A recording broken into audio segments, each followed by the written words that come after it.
Итак, друзья, здравствуйте. Это рубрика «Просто тех» о технологиях для всех. И сегодня мы с вами снова в гостях у Билетфильма. У них вышло обновление, и я спешу вам о нем рассказать. Не будем медлить, начнем. Устраивайтесь поудобнее, мы начинаем. Итак, первое нововведение обновления — это субтитры. Ну, вы скажете, они уже были, теперь их стало больше. Теперь вы можете смотреть свои любимые фильмы, мультфильмы и сериалы на русском, турецком и английском. Целых 3 языка субтитров. Все это сделано для того, чтобы расширить круг пользователей, чтобы каждый мог найти для себя что-то свое. Ну и чтобы каждому было комфортно смотреть фильмы и сериалы. Также, если вы не фанат субтитров, то вы можете спокойно смотреть ваши любимые озвучки на целых 3 языках. Он же русский, английский и турецкий. Можете смотреть оригинальную английскую дорожку, можете выбрать русскую или турецкую озвучку. Также появились аудиодорожки. Что это значит? Вы можете выбрать свою любимую озвучку, в которой вы привыкли смотреть. Если тот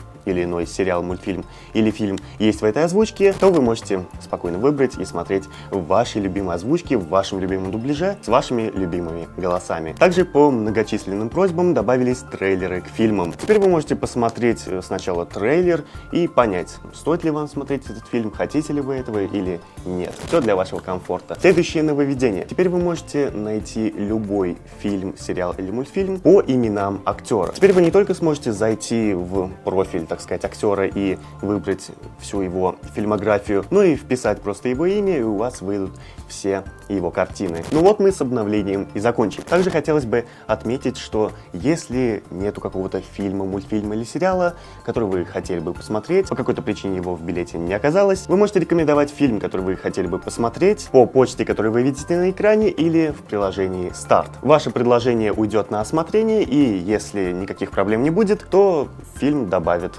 в билет. Вот такое вот у нас вышло обновление. Ну и в любом случае на этом пока что все. Подписывайтесь на канал, ставьте лайки, комментируйте. Не забывайте про колокольчик. Это важно. Так вы не будете пропускать новые интересные выпуски. Ну и скачивайте билет, проверяйте обновления. Они для вас стараются. Ну а я стараюсь оповещать вас о новых обновлениях. Ну и увидимся с вами, когда увидимся. Бывайте.